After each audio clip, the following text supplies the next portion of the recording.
Good afternoon, everyone, and welcome to our celebration on this 11th Sunday in ordinary time. Just the other day, we finished the Easter season, and the Easter season finished with the solemnity of Pentecost. And you remember when we celebrated the solemnity of Pentecost, we were told that's when the church was born. The Holy Spirit came to the disciples. They were able to go out to proclaim the good news. They were able to go and preach about the kingdom that we have heard Jesus talk about today. That was the day of Pentecost. And then the following Sunday, we celebrated the solemnity of the Holy Trinity, God the Father, God the Son, God the Holy Spirit, to help us to know where our faith is grounded. Our faith is grounded in God, one God, three persons.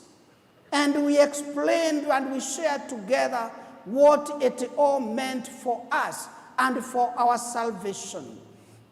And last Sunday, if you remember, we celebrated Corpus Christi, the solemnity of the body, blood, soul, and divinity of Jesus Christ, to help us to know exactly when we celebrate the Eucharist, what it means to us as Christians.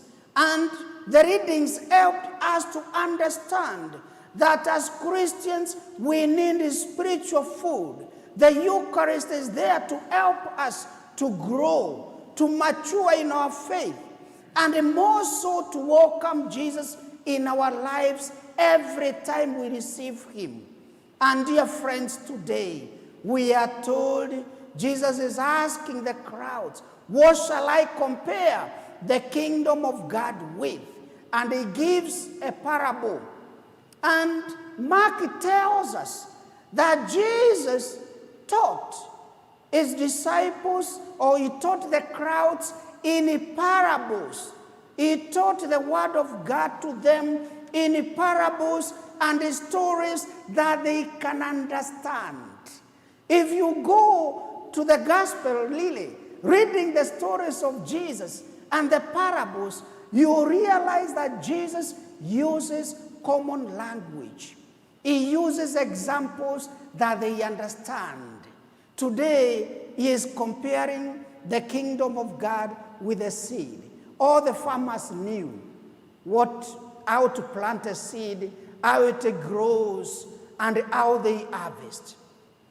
When he tells us, I'm the good shepherd, I know my sheep, and mine know me, the Israelites, the people, clearly understood the word that he was preaching using those parables. And dear friends, today, as we gather, Jesus is again reminding us, telling us, yes, all the celebrations we have been celebrating, the intention of us even being here today is for us to share and to be part of the kingdom of God.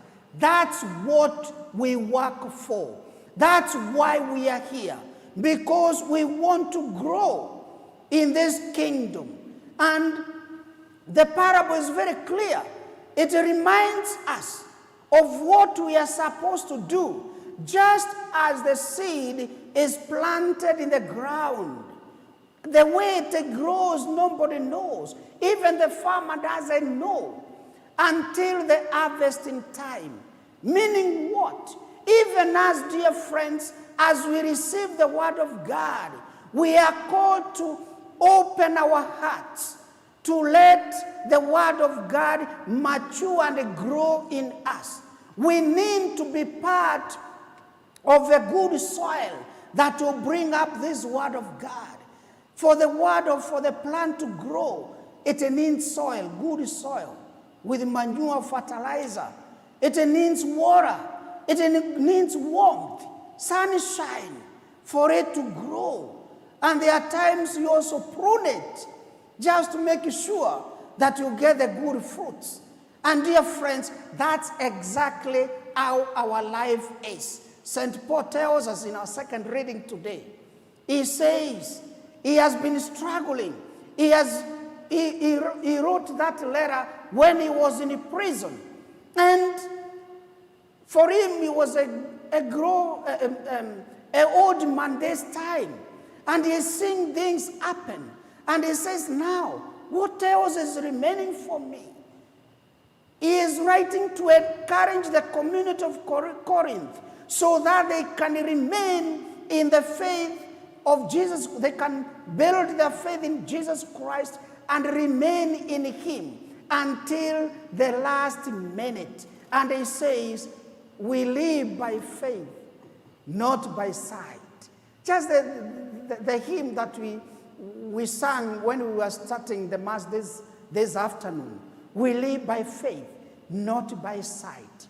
And dear friends, that's what keeps us the way we are as Christians and Catholics is our faith in God, our faith and readiness to work together, to help one another, to grow in faith, because we need nourishment from the Word of God.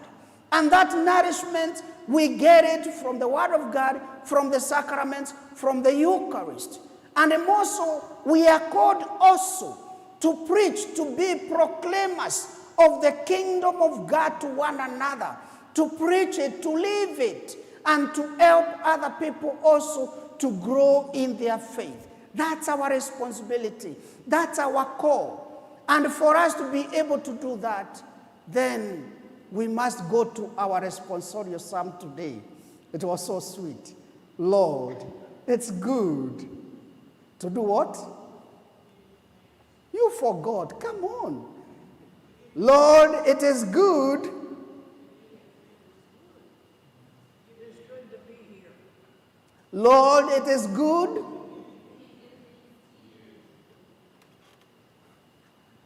Look at the book. You have it in the missalette.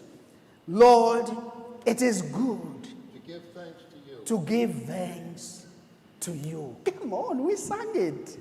Lord, it is good to give thanks to you. That's why we are here.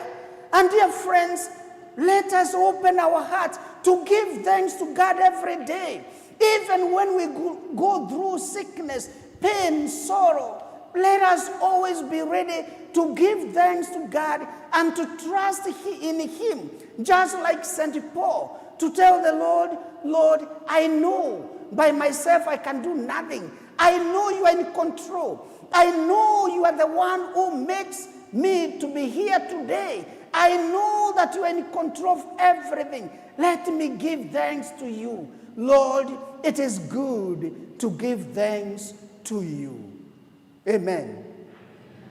We shall talk more next time. God bless you.